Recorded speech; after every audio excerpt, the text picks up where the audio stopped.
Hello बच्चों, कैसे हैं आप लोग। My name is Shubham Yadav. Welcome to my YouTube channel Shubham academy पर आप सभी का स्वागत है।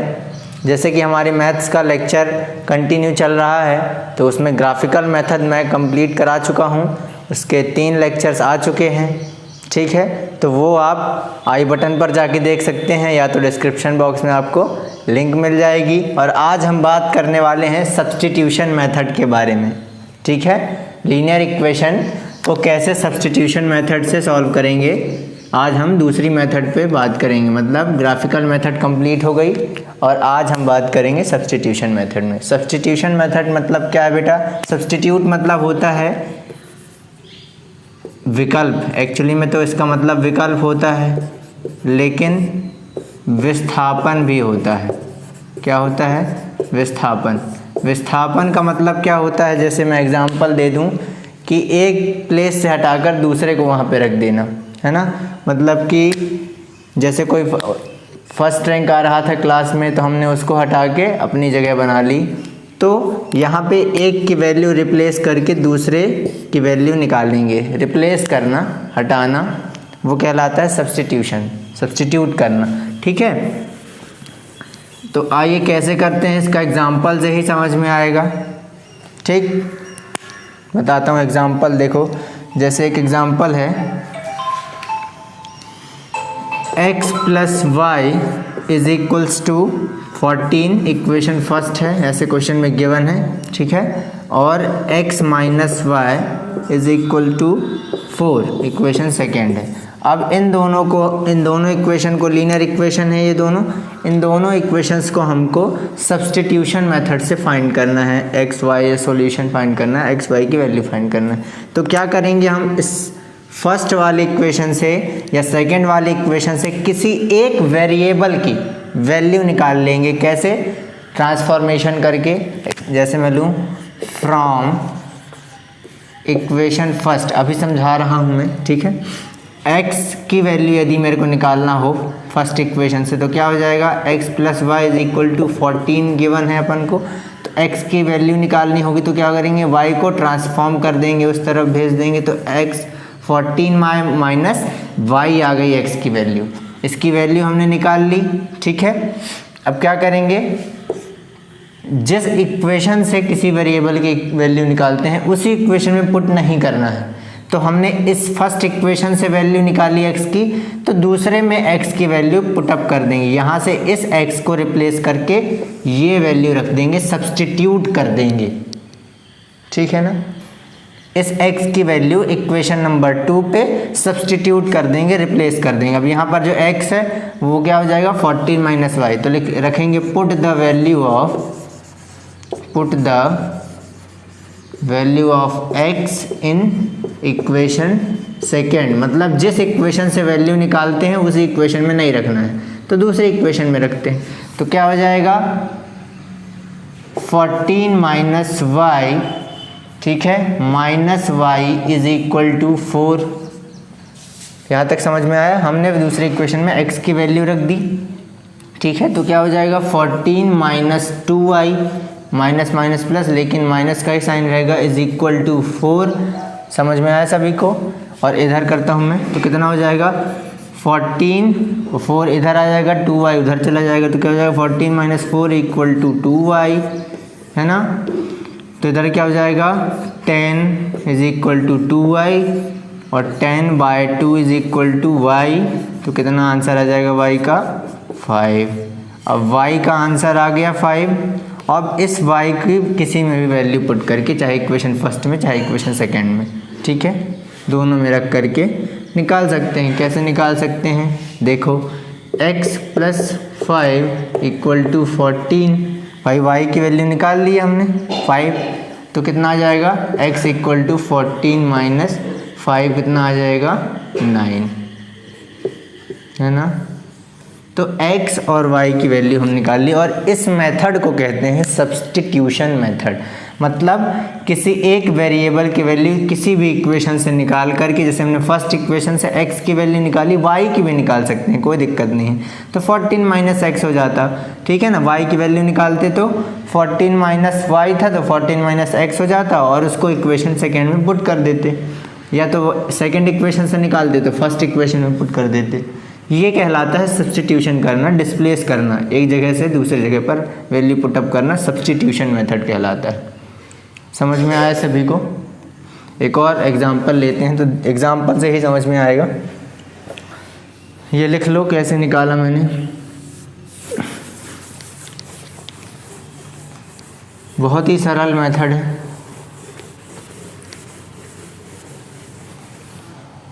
दूसरा क्वेश्चन देखो, s minus t is equal to 3, ये फर्स्ट इक्वेशन है। गिवन क्वेश्चन में s by 3 plus t by 2 is equal to 6, ये दूसरी इक्वेशन है। ठीक है, समझ में आया सभी को? तो फर्स्ट इक्वेशन से s या फिर t की दोनों में से किसी एक की वैल्यू निकाल सकते हैं और दूसरी इक्वेशन में पुट कर देंगे। तो पहले दूसरी इक्वेशन को अपन इजी कर लें, भाई फ्रैक्शनल वैल्यूज़ हैं तो इनको अपन नॉर्मल कंडीशन में ले आए, इक्वेशन के फॉर्म में ले आए। तो दूसरी इक्वेशन किस टाइप की हो जाएगी? दूसरी इक्वेशन को अपन इजी कर लें, थोड़ा सा क्रिटिकल ना रहे, तो क्या हो जाएगा, इसको क्रॉस मल्टीप्लिकेशन कर देंगे अपन, एलसीएम ले लेंगे। क्या हो जाएगा, 2s प्लस 3t, क्या हुआ, 2 का इंटू इधर होगा, 3 का इंटू इधर होगा, और आपस में इन दोनों का इंटू हो जाएगा, अपॉन 3 2 जा 6 इज इक्वल टू 6। समझ में आया सभी को? ये बनता है सभी से। देखो कैसे क्रॉस मल्टीप्लिकेशन होता है, इसका इधर इंटू होता है, इसका इधर इंटू होता है, और आपस में नीचे इंटू हो जाता है।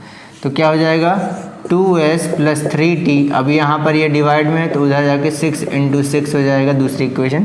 तो 2s plus 3t is equal to 36। Equation 2 को हमने सरल कर लिया। ये इक्वेशन थी क्वेश्चन में, उसको इजी कर लिया तो ज़्यादा अच्छा रहेगा। दोनों एक जैसी हो गई अब, है ना। अब दोनों में से किसी एक वैल्यू को हम क्या करेंगे, किसी एक वेरिएबल की वैल्यू हम निकाल लेंगे। तो फर्स्ट इक्वेशन से निकाल लेते हैं, तो ना लिख लो फिर निकालते हैं। फर्स्ट इक्वेशन से निकाल लेते हैं। फर्स्ट इक्वेशन से क्या निकालेंगे, from equation first s equal to 3 plus t, s की वैल्यू निकाल ली हमने, t को उधर ट्रांसफ़र कर दिया, इधर माइनस में था तो प्लस में चला गया। ठीक है ना। अब क्या करेंगे, put the value of s in equation second. अब फर्स्ट से s की वैल्यू निकाली थी तो सेकेंड में पुट करेंगे, फर्स्ट में पुट नहीं करेंगे। समझ में आया सभी को? फर्स्ट में पुट नहीं करेंगे, सेकेंड में पुट करेंगे। सेकेंड ये है, ठीक है, तो सेकेंड में पुट कर लो, फिर रफ करते हैं। तो s की वैल्यू निकाली थी तो 2 इंटू एस में है, तो s में क्या हो जाएगा, 3 प्लस टी प्लस 3t, है ना। 2s की जगह मैंने 3 प्लस टी रखा, इंटू में था तो इज इक्वल टू 36। सभी को समझ में आया? तो क्या हो जाएगा, इंटू हो जाएगा इसका, 3 2 जा 6 हो गया, और ये हो जाएगा plus 2t plus 3t is equal to 36। ये 6 हो गया, और ये 2 3 कितना हो जाएगा, 5t, भाई 2t plus 3t 5t is equal to 36।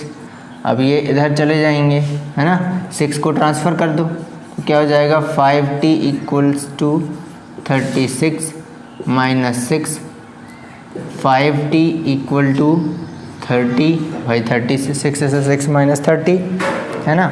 और t इज इक्वल टू क्या हो जाएगा, 5 यहाँ पर इंटू है तो वहाँ डिवाइड में जाएगा, डिवाइडेड बाय 5। तो कितना आंसर आ गया t का, t इज इक्वल टू 6।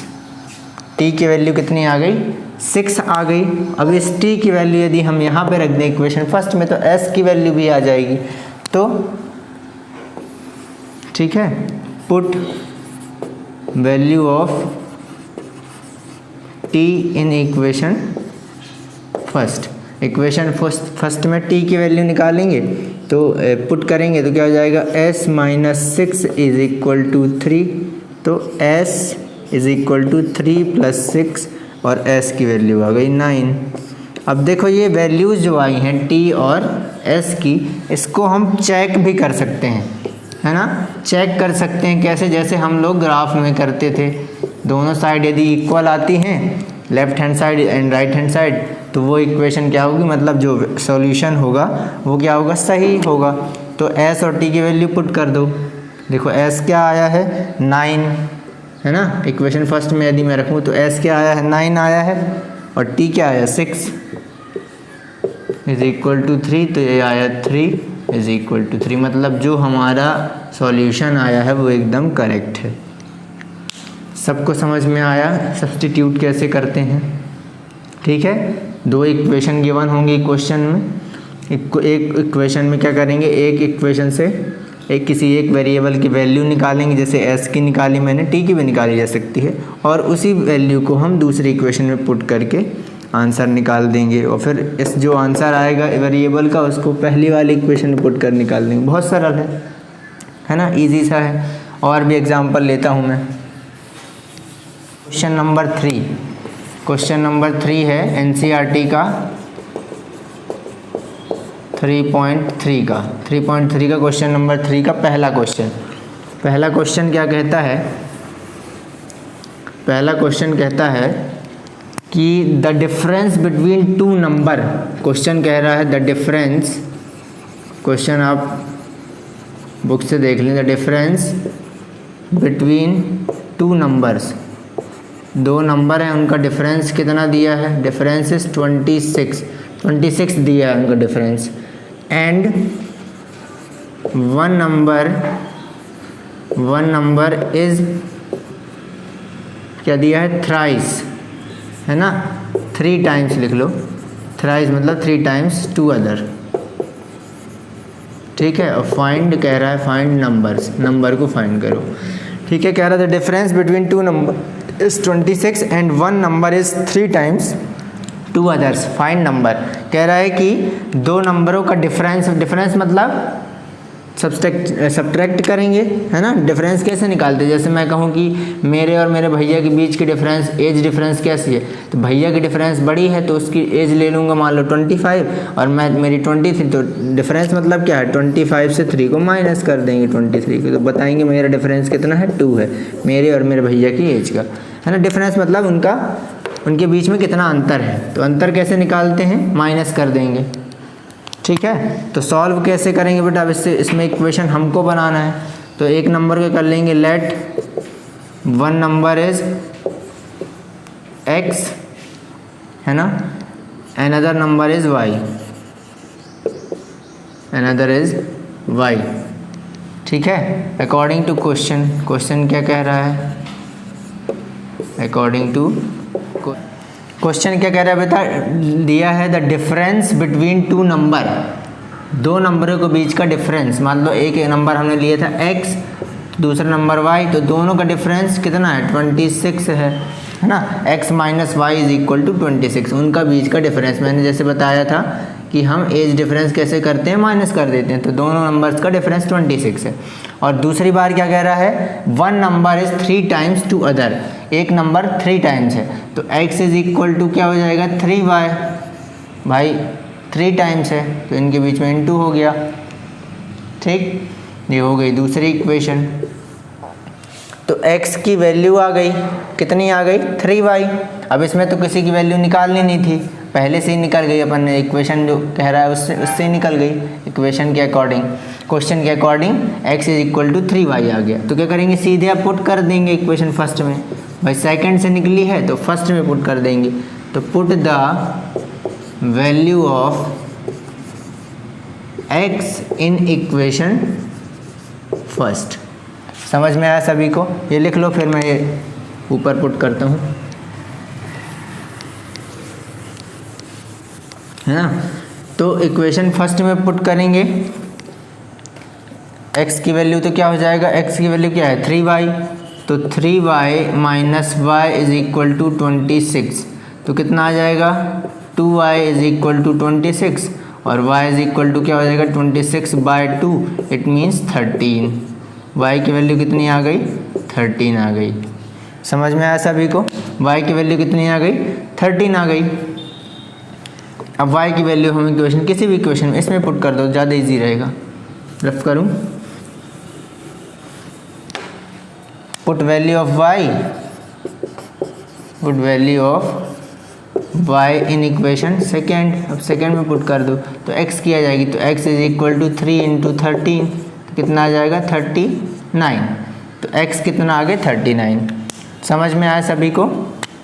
तो क्या हो गया, x की वैल्यू आ गई 39 और y की वैल्यू 13। और इक्वेशन में अकॉर्डिंग टू इक्वेशन भी सही है, 3 टाइम्स है, देखो 3 3 है 39, सही वैल्यू है। 13 3 है 39, है ना, सही भी है। तो समझ में आया सब्स्टिट्यूशन मेथड सभी को?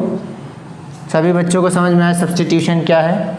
एक एग्जांपल और लेते हैं, इसके बाद नेक्स्ट लेक्चर में सब्स्टिट्यूशन के और भी एग्जांपल्स और क्वेश्चन लेके आएंगे, ठीक है? तब तक आप सब्स्टिट्यूशन के क्वेश्चंस लगाइएगा, है ना। एक और लेते हैं अपन, एक दिया है the larger of 2 supplementary angles, ठीक है। क्वेश्चन दिया है the larger of the 2 supplementary angle, supplementary angle, है ना, सप्लीमेंट्री एंगल्स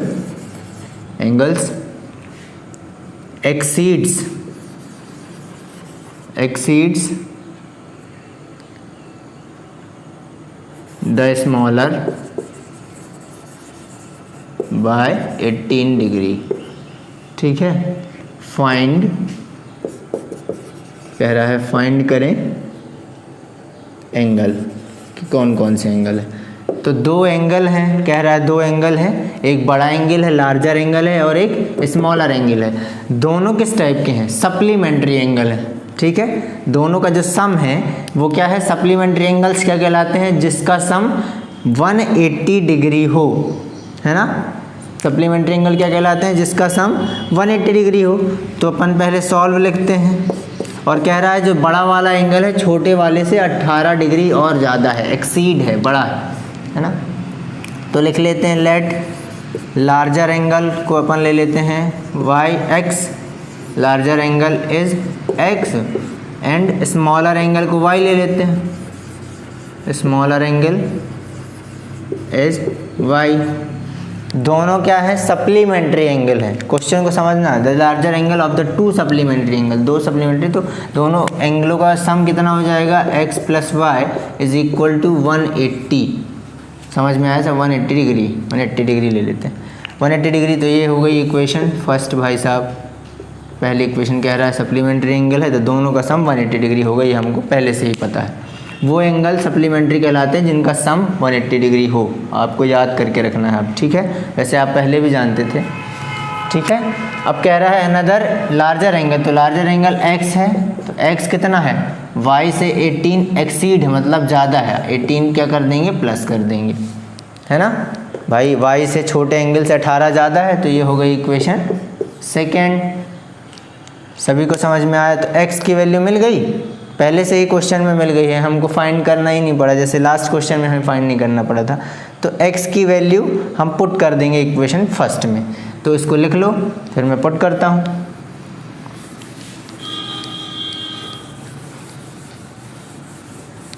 है ना। तो x की वैल्यू इक्वेशन फर्स्ट में, पुट वैल्यू ऑफ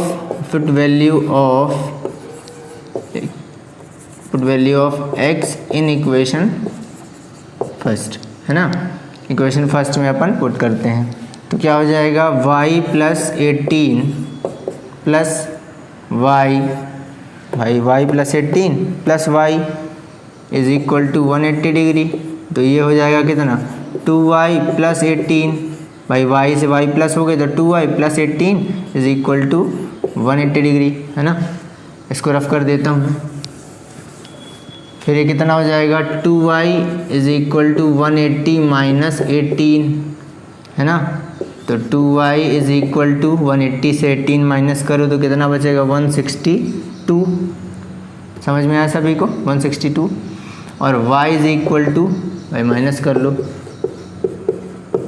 2 इधर पे 7 था, 7 6 162 है ना, 162 और 162 डिवाइडेड बाय 2, तो 2 से कैंसिल हुआ तो 81, तो y की वैल्यू कितनी आई? 81 डिग्री आ गई। अब x की वैल्यू निकालना है तो क्या करेंगे, put value of y in equation second में पुट कर दो। क्या था, x is equal to y plus 18, x की वैल्यू क्या है, y की 18 से ज़्यादा है ना, तो y की वैल्यू 81 प्लस 18 कितना आ जाएगा, 81 प्लस 18 आ जाएगा 99 डिग्री, कितना आ जाएगा, 99 डिग्री आ जाएगा, ठीक है ना। तो लार्जर एंगल कितना आ गया, larger angle x is equal to 99 degree और smaller angle y is equal to 81 degree. सभी को समझ में आ गया? अब दोनों की वैल्यू आप चेक भी कर सकते हैं जैसे अपन करते थे। समझ में आ रहा सभी को? ये सभी को मेरे हिसाब से समझ में आ रहा होगा सब्स्टिट्यूशन मेथड, लीनियर इक्वेशन कैसे निकालते हैं। अगले लेक्चर में हम लेकर आ रहे हैं बेटा इसी के कुछ और क्वेश्चंस, जिससे आपको और बातें क्लियर होंगी, ठीक है। और आज के लिए मेरे हिसाब से लेक्चर बड़ा हो रहा है, तो आज के लिए इतना ही काफ़ी है।